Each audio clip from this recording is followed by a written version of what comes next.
is binomo and net 89 from?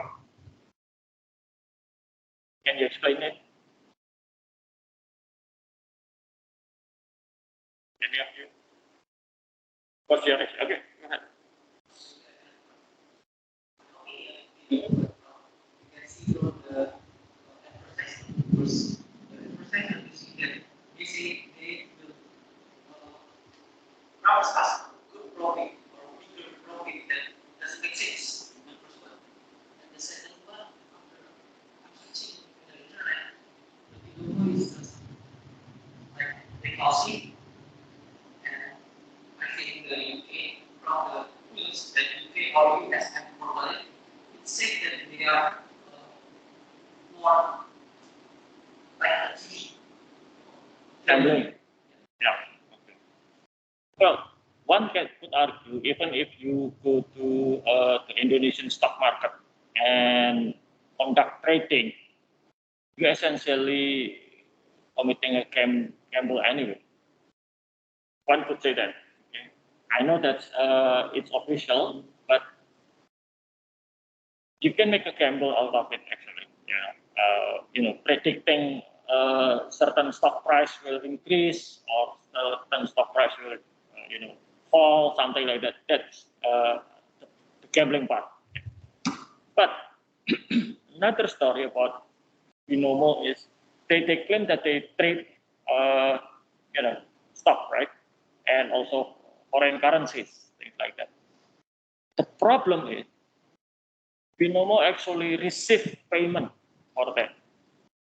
But if you are a legitimate brokerage company in Indonesia, you will not accept payment directly from the customer. Do you know how it works with investing in stock in Indonesia? First, you need to open an account with the office is called KSEI, Custodian Central Effect Indonesia.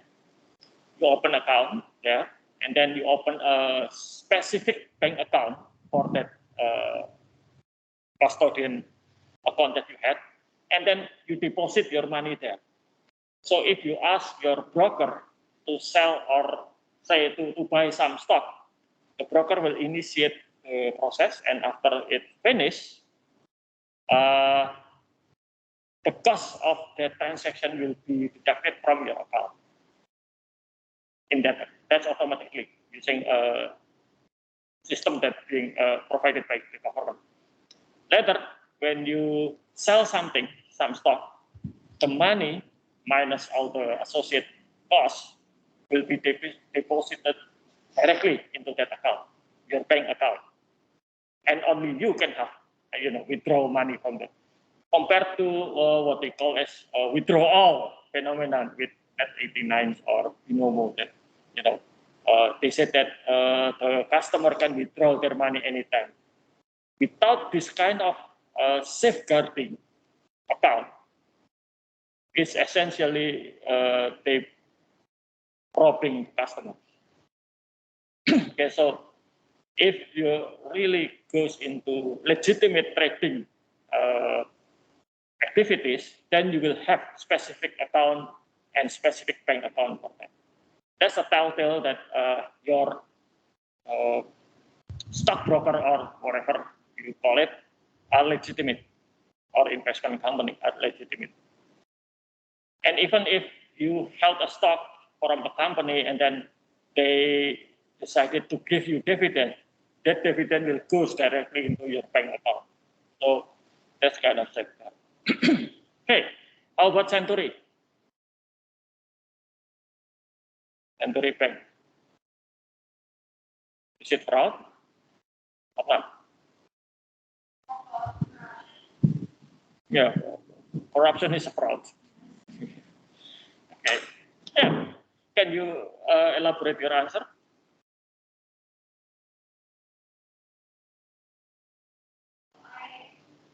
I read the news about it. I think very didn't have money and it's kind of unique, but they have linked into the Bank Indonesia, and Bank Indonesia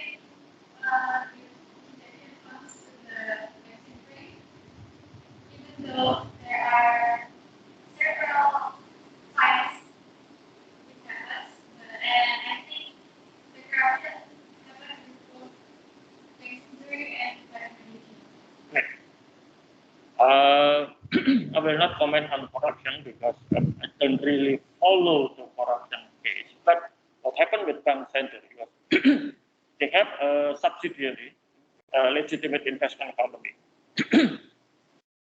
Sorry. And this investment company actually offering investment product. Although the company itself legitimate, but the product was not.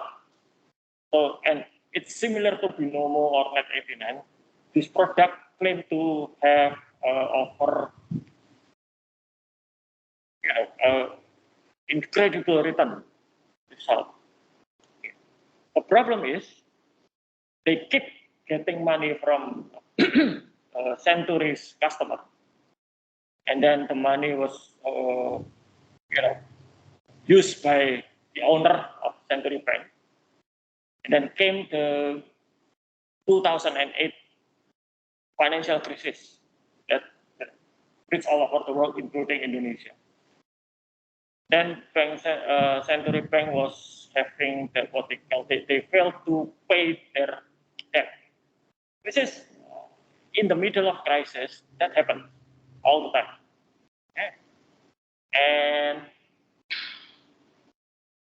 the government of Indonesia, in this case, the Bank of Indonesia, will help those banks that have difficulties, liquidity difficulties with fund injection. That's normal. Okay. The problem was Bank of Indonesia only injected fund into reasonably healthy bank. The problem with Century, they were not healthy. So, and they misrepresent their financial condition by submitting fraudulent report. Now, there is a political side of this. At that time, the finance minister and also the head of financial stability group in Indonesia was Ibu Sri Mulyani. So she was the finance minister for the second period of Pak SBY. She was blamed for Century case. The argument was, even though Century Bank was a small bank, if it failed, the government afraid that it will start chain reaction of failing bank. So people will panic and withdraw their money from banks, things like that.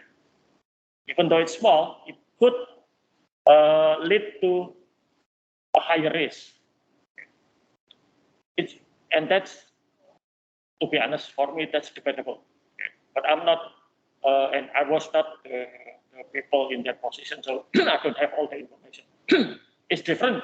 For example, if the bank that experienced those difficulties was Mandiri, for example, it's immediately will create financial chaos in Indonesia. But it's small bank. They only have one branch here, I think, in Jalan Solo, near BNI. But the government decided to, inject capital. I think it's 6 trillion rupiah, which was quite.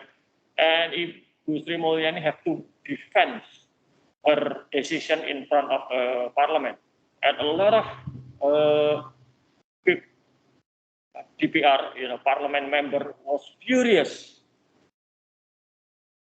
about her decision. Okay. So much so that I think she was forced to resign. And then she accepted a position in World Bank in Washington. And she just recently returned after Pak Jokowi asked her to be the finance minister again. Okay, so that's the political side. Obviously, there is a corruption part, but Century case also being marked with political agenda, which is, to be honest, not helping. Okay, and it's also different from Enron, where Enron is pure corruption, pure greed, pure fraud. I don't think that there is a political side in that case. Well, at least from what I said. So yeah, and Net 89, they claim to have artificial intelligence. That's full of BS. Uh, there is no actual artificial intelligence. Yeah.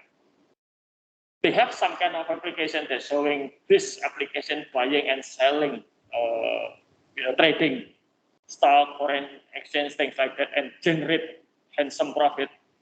But that's just for show. Nobody could actually verify that the actual transaction exists. And yeah, everybody with little bit of programming skill and good graphic designer could create such software. Whether or not it's actually buying a software or trading stock, nobody knows. In fact, a few years ago, there was an experiment to build an artificial intelligence system for trading stock, and it's immediately being stopped because it's running out of control. Make some irrational decision, which is not typically made by human. And that's just for an experiment, not actual trading. It won't be allowed to be an actual trader. You can have artificial intelligence or machine learning or computer to help you pick which stock should be sold, which stock should be bought, but not the actual trading themselves. It has to be human. So yeah, that's okay. Good. Now, good news. There will be no more assignment until the midterm exam. So this week and next week you will have free time after this class, and I'll give you the midterm exam letter. Okay, and we will start the assignment again after the midterm exam. Okay, so hopefully this could give you time, extra time to study for your midterm. Okay, so today we will discuss this. If you remember our discussion last week about fraud and errors, there is some slide mentioning how to prevent fraud is utilizing what calls as control, and we will discuss control. Okay. I have to use this for recording. So I know it's silly, but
okay. Yeah. Control and accounting information system. Okay, so like I said, the information system of any organization, as matter of fact, always faced with threat or negative event, that will have negative impact on what the organization or system. All the threats will happen all the time. It will disrupt companies or not. So if the threat was realized and then the company was exposed to that threat, the company or the organization will suffer from losses. It's either financial loss or any other kind of loss. Maybe destruction of asset, maybe the failure of business transaction, things like that. And not all those threats and exposure are equal. Some are so insignificant and practically we could ignore it for the time being. For example, the threat of Jakarta having tsunami. It's quite small. Why, if you look at the geographical makeup of Jakarta, you'll see that in the south we have a barrier in form of hills, quite high. Okay, so if the water from the South Sea could reach that hill and overcome that hill, all Java will be submerged under the water.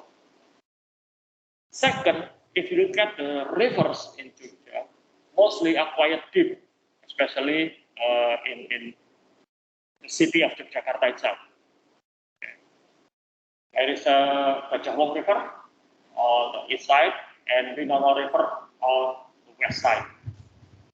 So, and also Jode in the middle. So in 2006, when we had a giant earthquake here in Jakarta, there was a rumor about tsunami, and one of the lecturers here that lived near Jode tried to calm his neighbor by saying, look at the water in Jode, it's still quite low. If there was tsunami, it will be full. Oh, yeah. So we can say that the risk of being hit by tsunami in Yogyakarta, city of Yogyakarta and Sleman here, was quite low. And we can practically ignore it. But if you go to the west part, 2 hours from here, and we go to the Yogyakarta airport, the new airport, the threat of tsunami is significantly higher because it's facing the open sea without any barrier. And if there is tsunami, some say it's not if but when there was tsunami, it can hit the airport quite badly. Okay. So yeah. Another example is the risk of volcanic eruption. In Yogyakarta, the risk are quite possible. The possibility of it happens quite significant, and it's actually happening right now. Okay. Sometimes it's just like silent eruption, like what we had today. Sometimes, like we had in 2010, it's violent eruption for more than 100 hours non-stop, spewing a lot of volcanic material into the air. But that not happen quite often. But still, there is a risk. So if you have a company that, say, located around 5 kilometers from the crater, then you need to evacuate now. Yeah, because it's, oh, that's the different risk and the exposure.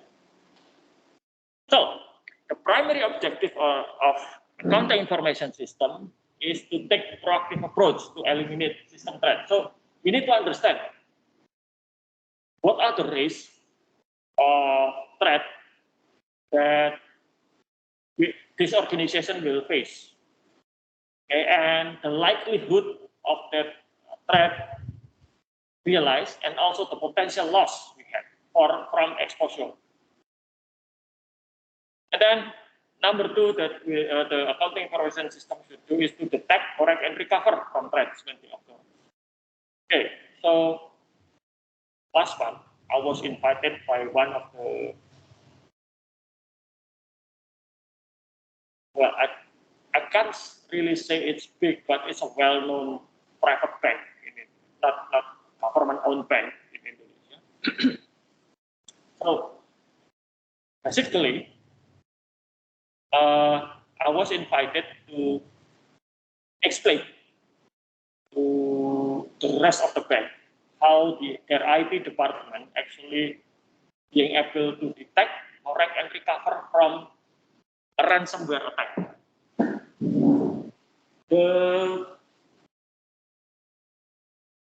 amazing thing about their IT department was, first the attack happened starting in May 1st last year.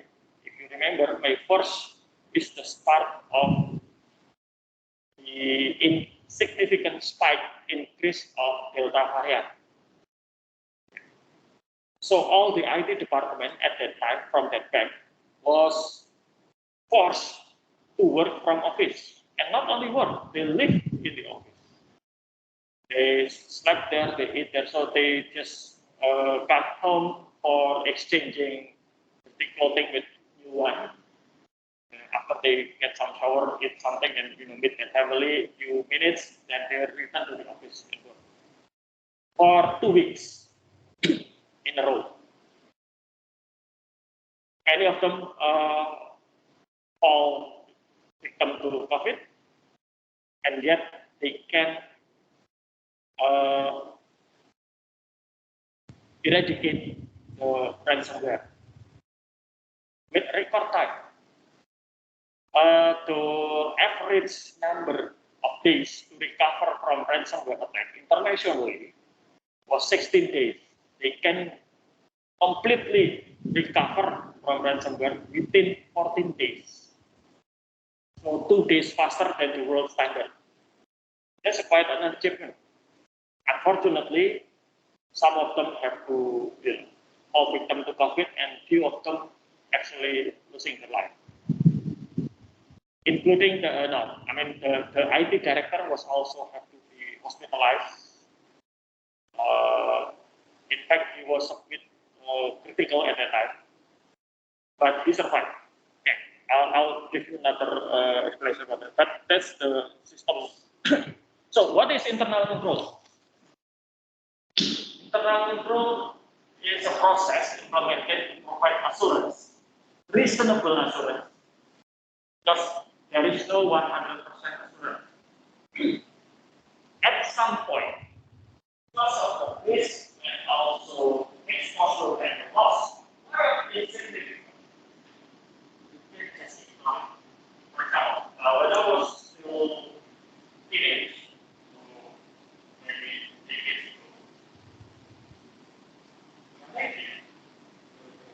ago, have this policy. We understand that if there will be loss of income. Somewhere still good, somewhere still stationary, somewhere still something.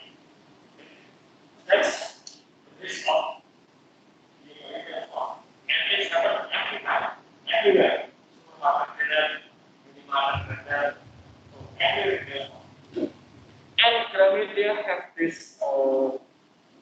policy. As long as the value of missing item less than 5% of all the because why?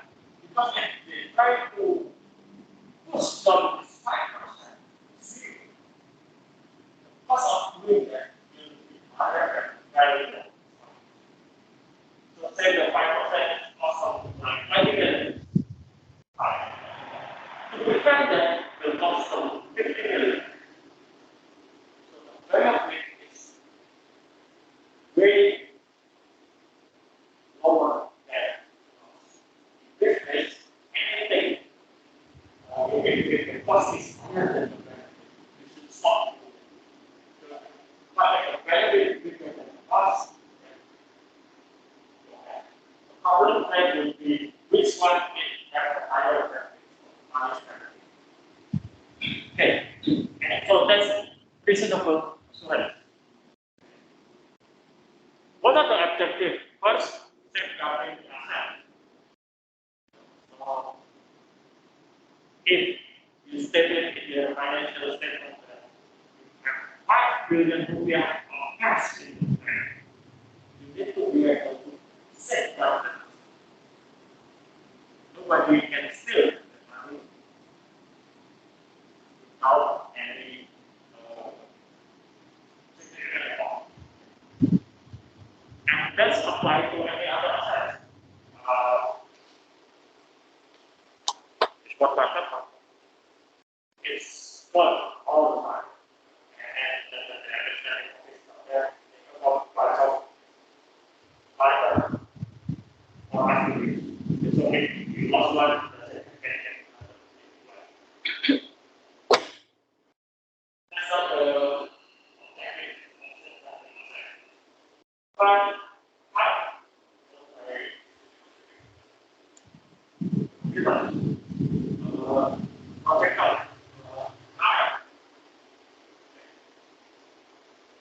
it could be safeguarded, so it will not be safe. And that's not only for moving assets like land, building, also being mechanic. It's not a weakness. If you are your position, our own land can be sold.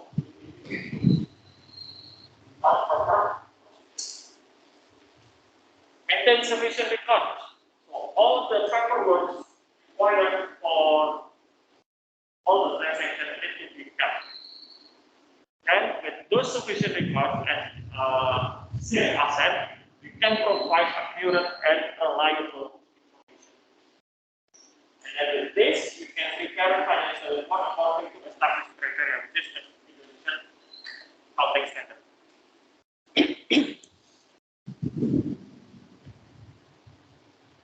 Now, that's for the external side. For the internal part, internal control should be able to promote and improve operational efficiency. You need to be able to differentiate between efficiency, cost saving, and effectiveness. A few years ago, when Indonesia was in the middle of financial difficulties, the cost of fuel under Pak SBY, the cost of fuel was so high, inflation was quite significant at the time. There was a policy from Pak SBY saying that to save money, all the government ministers should travel together. In the short term, it could save money. But the risk of losing the ministers from his cabinet are quite high. And I don't think that risk will justify the cost saving. Say, for example, 10 of his ministers fly in at the same plane, and that plane having accidents. Can you imagine what happened?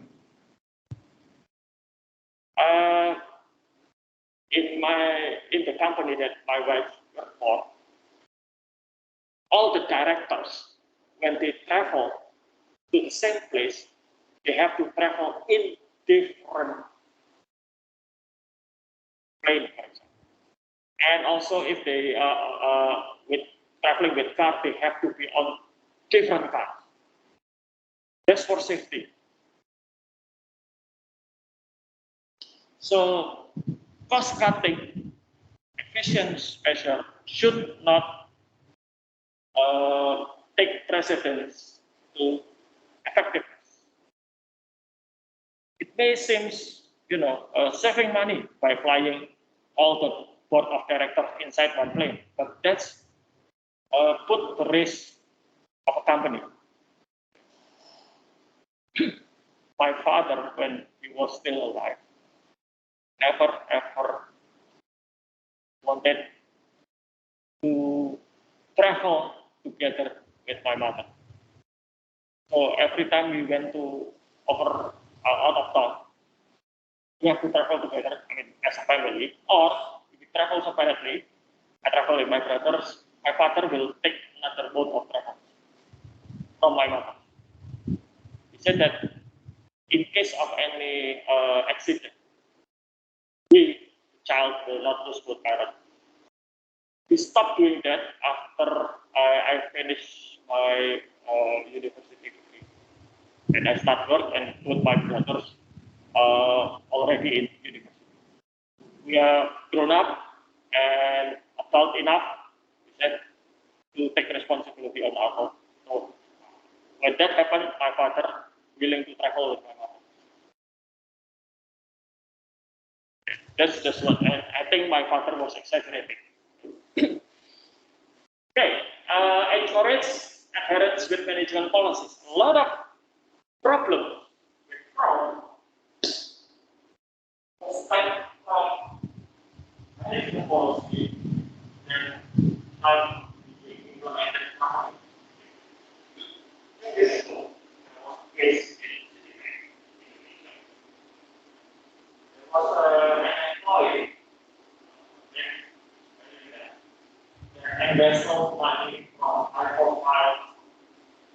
So if you are high profile and you need banking services, you don't need to do small and some maybe it's not money. Maybe that after all the works, the customer just sign and then you do so I just did so much so that it was quite rich and you can do you also have a graphic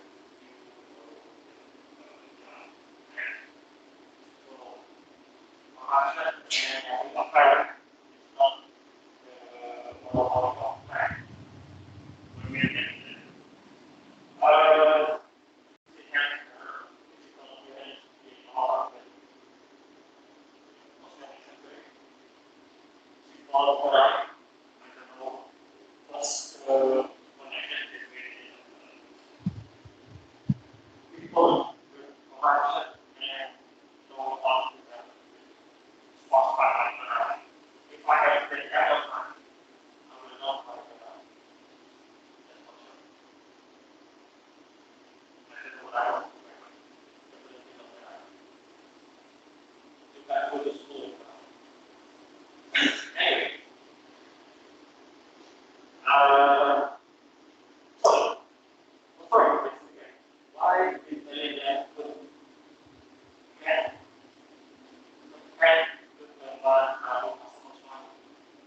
obviously to comply with law and regulation, taxation, for example. Another example is for the minimum wage regulation. That seems easy, but in practice it's quite complicated. Now, the function of internal control is to prevent problems or detect problems before it's occurred, detect problem or discover the problem when it's occurred, and also if it's occurred and having impact is to correct the problem and recover from that problem. So what that bank IT department that I went to, they find out one day that their system was attacked by a ransomware. They immediately identify which computers being attacked and where the attack coming from. The attack came from one computer that being used by an employee. So this employee received email from unknown source with attachment. So this employee opened that attachment. That attachment is actually triggering the ransomware to attack. So only one computer.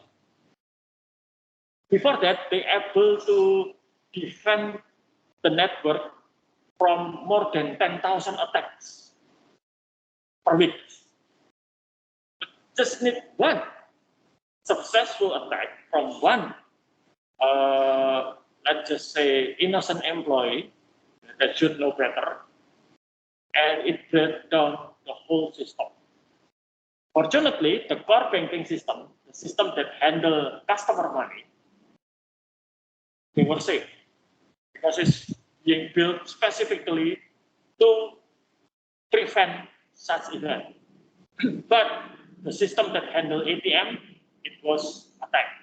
The system that handle interbanking transfer, it was attacked. The system that handle, I can't remember what's, internet banking was attacked. But the core banking itself was safe. So they need to find the machine that being infected, shut down that machine, reformat everything, and install and set up everything from scratch. And reinstall a server is not like reinstalling your laptop. How long it takes for you to install and to reinstall your whole laptop? 2 hours? 3 hours? Never did that. Okay. In my experience, if everything goes right, for formatting and reinstallation, it's take about 2 or 3 hours. That's laptop or personal computer. Servers, just to shut it down, would take at least half an hour just to shut it down. Because there were a lot of things that need to be shut down. Okay. Half an hour is quite fast. Most of the time, it will take like 2 or 3 hours just to shut it down. And then reinstall it, another few hours. Setting it up, another few hours. So, and they have to, I can't remember the number exactly, but like 100 or 150 servers. They identified that the ransomware only attack a handful of servers, but they don't want any risk, so they reinstall everything outside the core banking system. And that takes them the ATM and transfer and internet banking were up and running after 3 days. And the rest of them finished after 14 days. World record. But yeah, that's come with a huge sacrifice. So there are some regulations that prevent fraud or corruption. And this tool, specifically in the US. This one came from 1977, is the Foreign Corrupt Practice Act.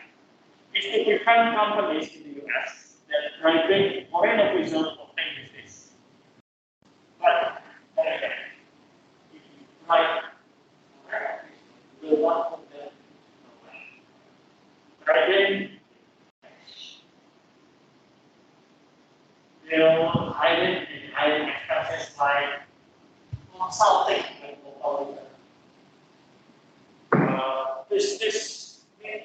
with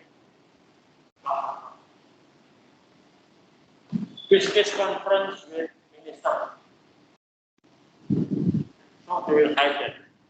And so it's not actually saying I bribe the president this much.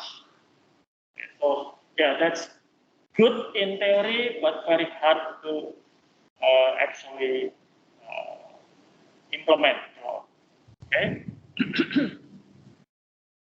And then after Enron in 2001, U.S. Government released Sarbanes-Oxley. Sarbanes-Oxley named after the sponsor of ACT, which is Sarbanes and Oxley. So Sarbanes-Oxley, it has been adopted by Indonesian government. Okay. It applies to publicly held companies and their auditors. Remember, the auditors also responsible for that. First, to prevent financial statement fraud by making financial report more transparent. So every number presented on the financial report should be able to be traced into the source document. Protect the investor and strengthen internal control, and also punish the executive who perpetrate fraud. So when Enron erupts, all the Enron executive shifting blame. The CEO said that's the CFO responsibility. The CFO saying the CEO made me. So here's some things that Enron did to get. First, they eliminate all the debts. The significant amount of power. They create subsidy. Enron will sell the subsidy or the debt. Or this subsidiary will apply for money will be as of now, and this subsidiary will responsible to pay. Because the subsidiary was created specific for that, it does not didn't need to show in financial report. And it's not a public report, so it's not fair in financial. That's number one. Number two,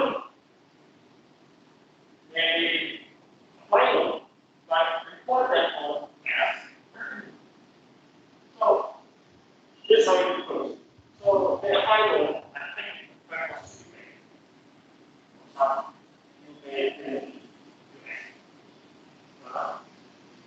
and as the oil, they give three batches. So this is the ship or the item.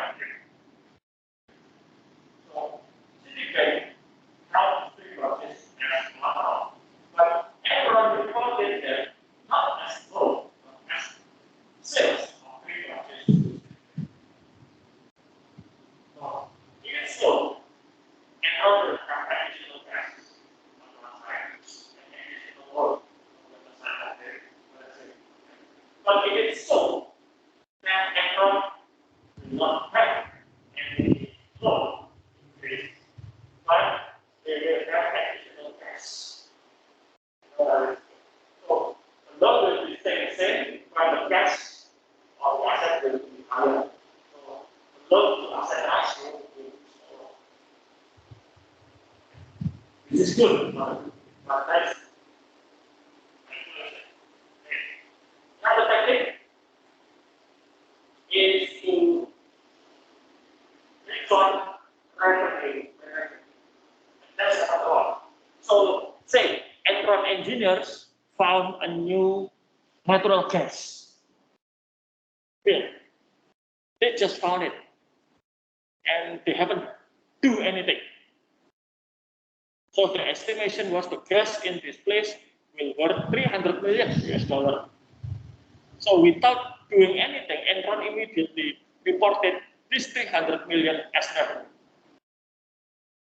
know that in accounting, you can't report that as revenue yet because you haven't sold it. But that's what Enron did. Another technique that not specifically for Enron but for another company is to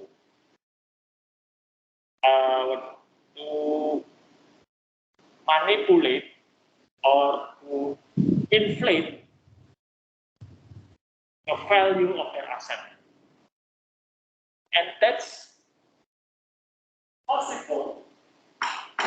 So when I was about in 1993, if you have asset, value of asset, cost to acquire the asset, minus all the depreciation. And that's almost nowadays, there's a mechanism of valuation where you adjust the value of the asset according to market value. So, for example,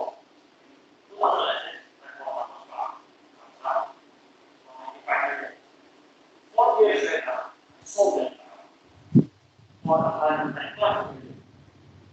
But the book value should not be more than a million. But other times they get more than one. So, in order to copy, that accounts are to be valued to 112 instead of 95 minus 50. Like the market copy. That's fine. Revaluation means the value of the asset will increase or decrease. As long as it's high, that's right. But the problem is, most of the time, to manipulate the balance sheet, they will increase the value of the asset unfairly. So, for example, that 2006 Avanza will be reported as the value as 1 billion rupiah, for example. That happened. Well, not I was exaggerating, but that happens. So, after that, Sarbanes-Oxley emphasized that all the executives that committed fraud should be punished. And almost all Enron executives has been punished. The former CEO was sentenced to prison. The chief financial officer was sentenced to prison. The only person that just didn't get any jail time was the chairman. He was found guilty of all the charges, but before sentencing, he died under suspicious circumstances. The chairman of Enron, a person named Henley, he was almost become the U.S. Secretary of Energy under the President George W. Bush. But for some reason, George W. Bush didn't select him.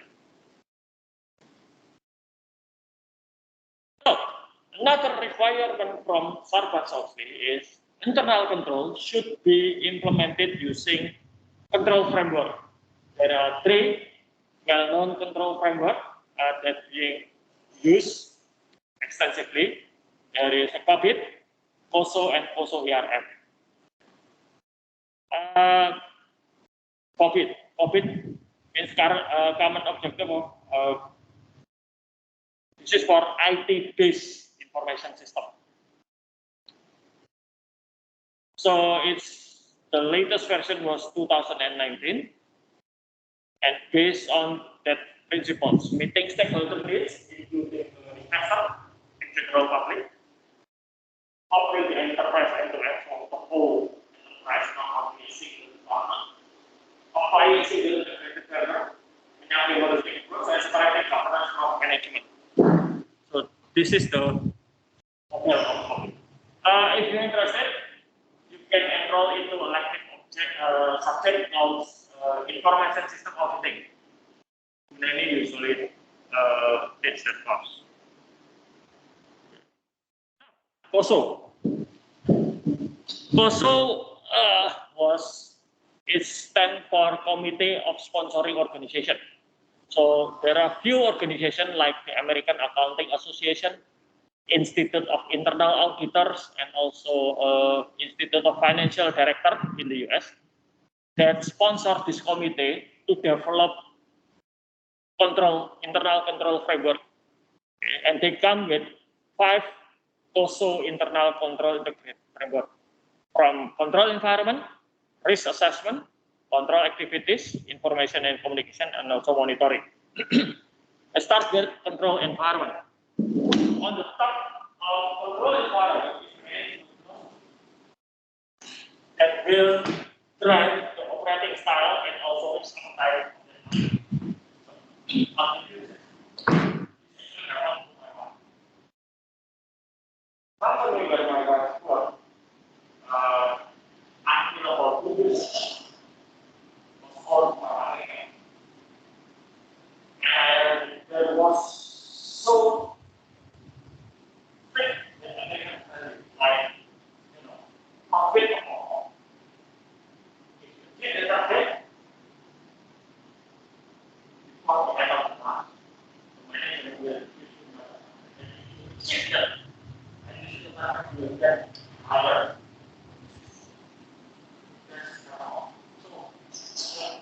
So company will drive all the employees to get higher and higher. Sell as many products. They develop a lot of products that was not traditionally being made by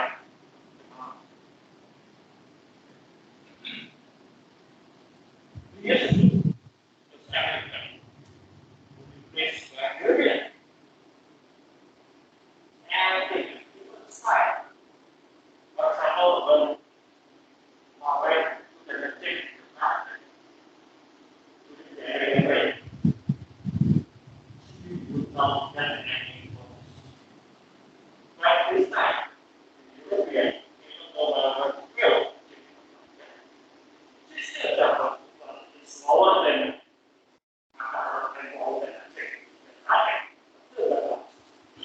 and they are not pushing for more sales. In fact, in the last few weeks, right, it's started to slow down sales. And they start to abandon all the products that traditionally was not made for this. They make it hard. New product is yes, you stop.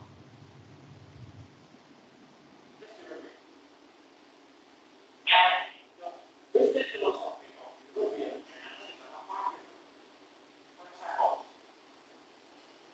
you will find American workers eating the lunch in their location. They will have work on the end. European often different. For example, in America, you will have that now. In Italy, you will have walls. So much so that a lot of Italians, when they have outside, they will come home with their family. Food, life, or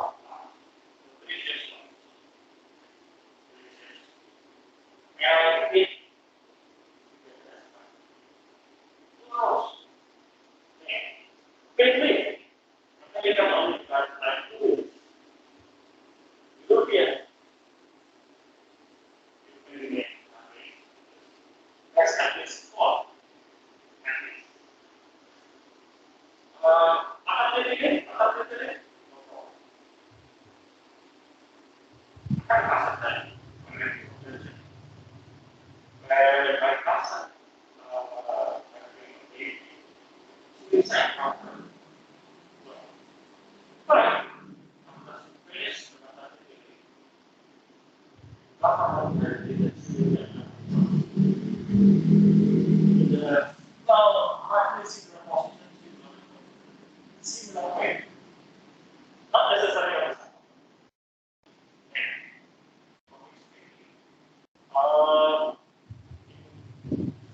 right. There's a lot of it. You are not allowed to decide. This is all. Yeah. Right. I think most of us feel that certain people are strict people, disciplined. If you stress out from the work, don't forget that it's time to be smart. And it will be paid by the okay. Really? You can check it out. India, if you look at practically US and European are there is insignificant difference. Why? Because European workers are happy. Happy workers. Americans may work longer and have they work more. Yeah, that's the problem. That's why I was really excited when the Indonesian government decided to adopt universal healthcare like European countries, unlike America. Because with that kind, and also we adopt preschooling for poor students, which is good. It means that if you do one thing later, if you work and you have family, especially, one thing that you always think the healthcare. Before we have universal healthcare, my wife was almost moved to another company, and then she asked me for my consideration, and I asked them about healthcare. Apparently, their healthcare was not as good as current company. So I said, you know how much it costs? My mother was diagnosed with cancer, and she underwent 6 doses of chemotherapy. You know how much it costs for chemotherapy? One chemotherapy, 12 million. That's just for the medication. My mother was retired public servant. The pension money is just about less than 2 million a month. And she had to do 6 days of chemotherapy every 3 weeks. Without universal healthcare BPJS Kesehatan, my mother will be bankrupt. Okay, so that's the philosophy. And then next, the commitment to integrity, ethical value, and competence. Incompetence, employee or manager will be dangerous as people who don't get around. If I was a incompetent manager, my staff would be able to bypass me to do something bad.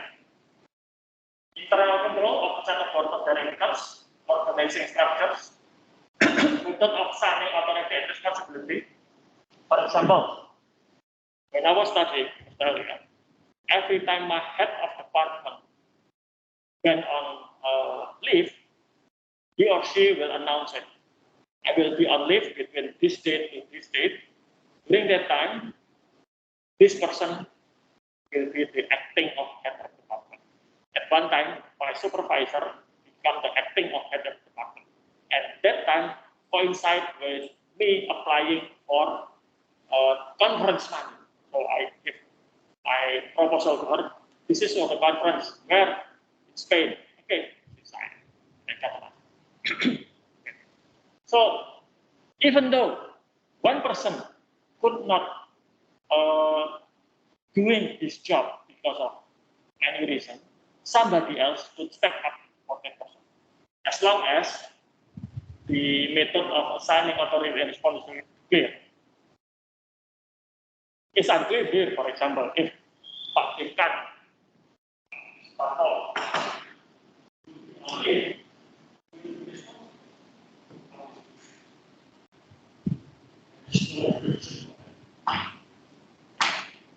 and it happened.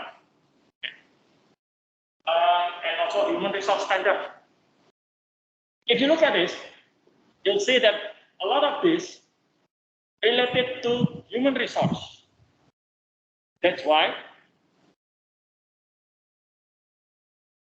again, I'll remind you that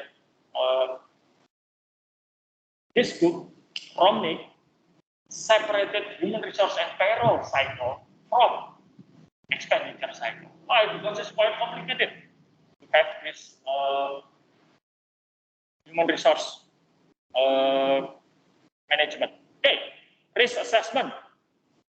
We need to identify what risks that will threaten our organization, starting from the likelihood and also the impact.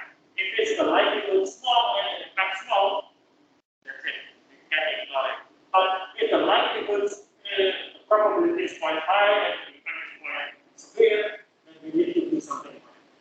Okay. Another type of risk is inherent risk. This is risk that exists before any control. For example, cash. Cash is inherently risky compared to say synthetic power.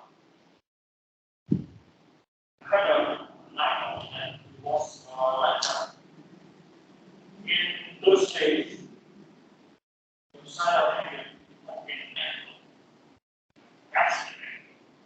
So one day, we visit and this and what I have. Not I have a lot of fun. Anyway, so we went fishing. I have to come and in the middle of this fishing event. We had a volcanic design. And lost part of the lot of that. Why? Because even though I lost my ranking, even though I lost my APM, yeah, I could look at it because I don't look at it. Because she's now in high school, so however, I think that she needs to be able to handle financial matters. When I was her age, my father gave me responsibility for handling our household finance. Because my father was away in Pekalongan. Anyway, that's inherent risk. Okay, so there are some assets that are inherently risky and need proper control, like cash. Residual risk is risk that left over after you control it. Like, for example, therapy.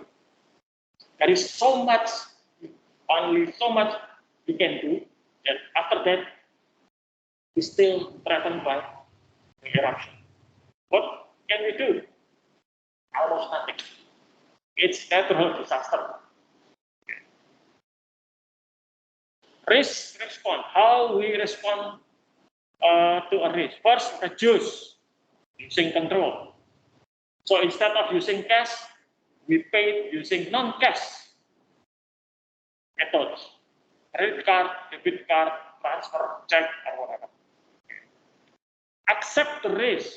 Like, well, it's Jakarta, we have the most active volcano in the world, so be it.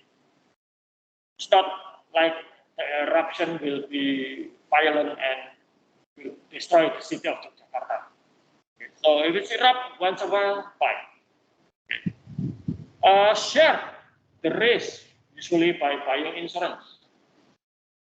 And lastly, avoid the risk. If you don't like the risk of volcanic eruption, move to another city that doesn't have volcano. In Kalimantan, perhaps.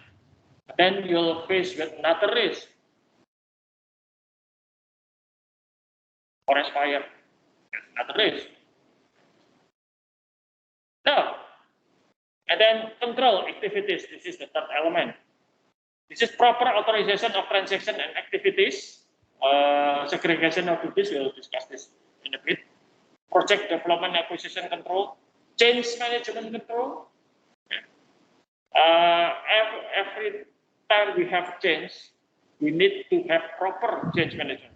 First of all, communication and information. If there are some changes, we need to make other people that are affected by the changes understand. Safeguarding asset and records, and independent checks on performance. I'll give you another example. So this is the segregation of duties. There are custodial function, authorization function, and economic function should be separated. For example, a company buying product, buying something, buying car, A here will be responsible for the buying. Selected the car, contacted the dealer, and make all the negotiate the price and make all the arrangements. So the car being delivered. What happens next? Car seller will send invoice. That's notification for this company to pay. Who will pay that? Who? Payable part. You will receive the invoice. You will check to pay. Did you order this car? On whose authorization? Where is the car now? How much it costs? And the payable department will match this information with invoice. If it's matched, then the invoice will be stamped, approved to be paid. Who will give the money? Not this one. Cashier. So the person who authorized the transaction will be different from the person who authorized the transaction and will be different from the person who helped us. With computer-based information system, that's a different story. If you look at the cashier in supermarket, for example, the cashier will handle the product. The cashier will handle the recording. The cashier will receive the money or process the payment. So if it's not computer-based information system, the cashier will violate this. But because it's with computer-based information system, actually the recording, authorization, and custodial will be done by computers. At least these two, authorization and recording. The cashier still at home of the money. But these other two functions being conducted by computers. And if the payment was done in cash, cashier doesn't really have any power. So in computer-based information system, the segregation of duties are quite different. The people who develop or make the system should be separated from people who manage the system and should be separated from people who use the system. So in class registration system, you are the user. Your duty is just using the system. You can't do anything about the system. You don't like the color, tough luck. You don't like the layout, you can say something, but ultimately it's not up to you. Just use it. Okay? Even if you don't like the process, you have difficulty with that, tough luck. You just use it. Who manages it? The faculty. The faculty could add new classes, select classes, expand the capacity of classes, change the schedule, for example. But the faculty would not force you to enroll in any class. If you don't like accounting information system, fine. You don't have to enroll in accounting information system. If you don't like Indonesian language, fine. You can enroll into the classes. Nobody can force you to enroll in any class. Okay. And who developed the system? Information system office. You just make the system, give it to the faculty, and faculty will help you to use it. So different. Okay. And then all the policies, all the regulations should be communicated to all members of the organization. You need to understand. That's why at the beginning of our semester, our course meeting, I explained to you all the regulations, all the policies that I have for this process, and also the policy I explained to you. So, if you violate that policy, you know what's the consequences. The need to follow, the have to follow, but if you violate that, there is consequences. If you don't understand that, if nobody told you what are the rules and regulations and also policy, you could not held responsible if you violate them. For example, if one day the police decided that Barsari Street become one-way street, that's fine. It's not up to us.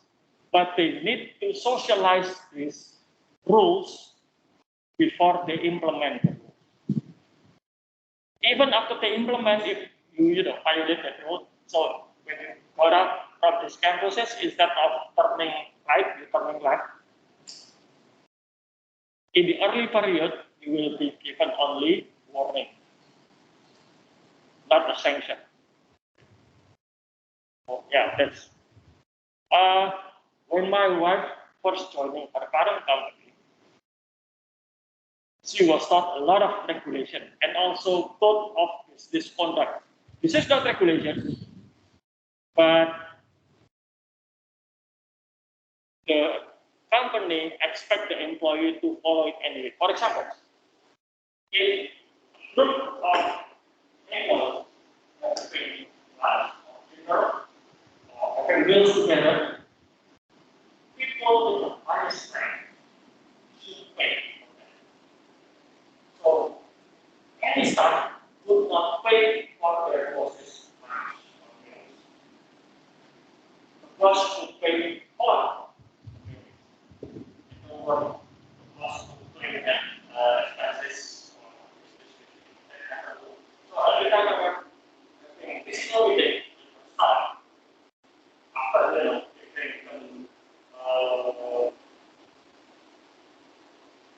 I do like all after that, usually ask if I have to have bills. As easy as for example, or a little bit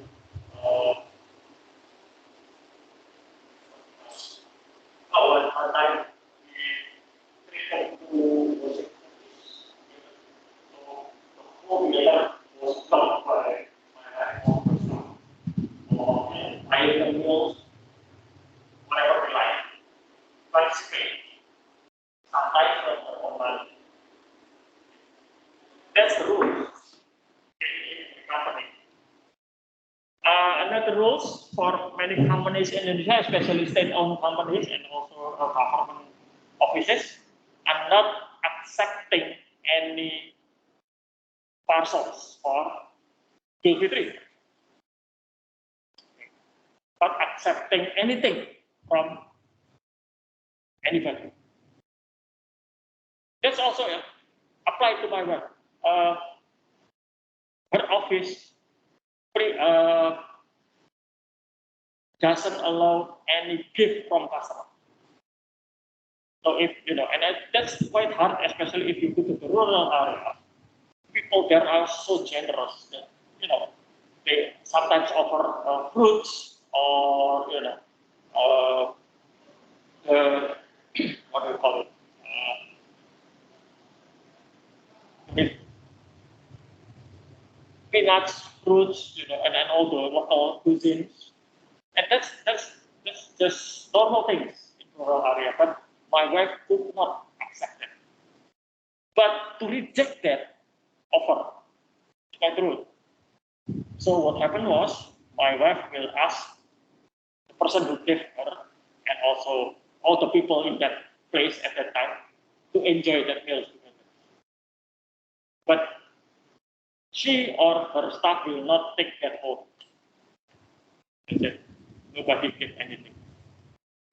That's the rules. And it should be communicated to everybody. So all of the staff, all of the member of that organization will understand that. Again, it's up to them whether or not they will comply or violate that regulation. But if they violate that regulation, there will be consequences. Okay. Monitoring. We need to monitor whether or not the internal control being implemented, whether or not the management policy being implemented properly. That's why every proper organization usually have internal audit function, will have supervision function, will have independent checks of performance. Regularly in any companies, in fact in Atma Jaya also, all the staff will have routine evaluation. And that will be tied to their remuneration.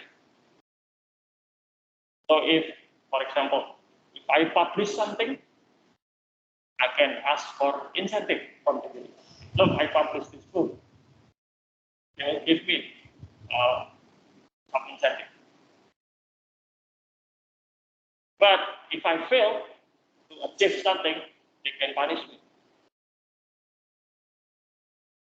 I know for a fact that few of the lecturers in the past failed to achieve proper performance measures, so they were punished by limiting the number of classes they can teach, by disallowing them to be thesis supervisor, by rejecting their research proposal financially. They can still have research, but the university will not give them any money. That kind of punishment. Some punishment are quite severe that that person has been fired, especially if it's involved external parties. That's monitoring. Okay, that's it for today. Any questions? Yeah.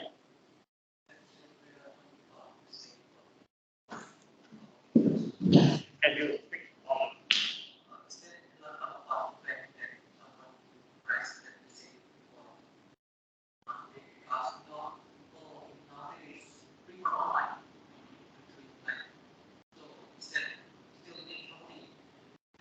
Yeah.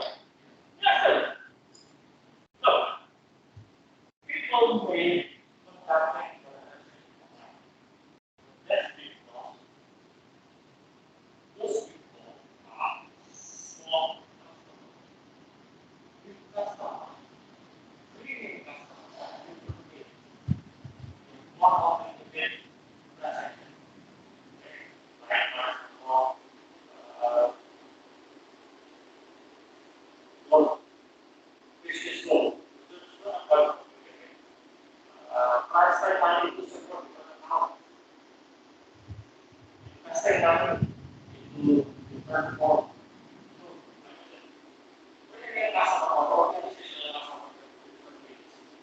Yes, we can do all that, but the other thing is also we can do price tag. 50 million, right?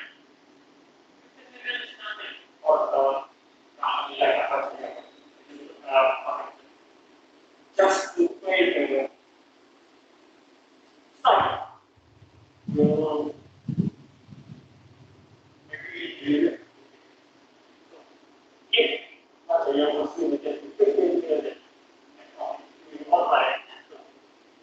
Yes, some of them still online. But it's quite different from our personal. Yes, still because human approach is still different, especially with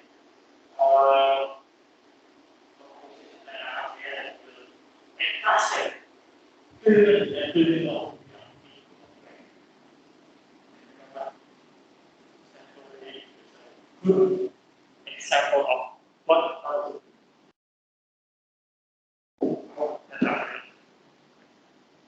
any other person? Okay, there is no question. That's it for today. Hopefully see you again in classroom next week, unless the government decided to increase the PPKM level again. In any case, we'll still meeting either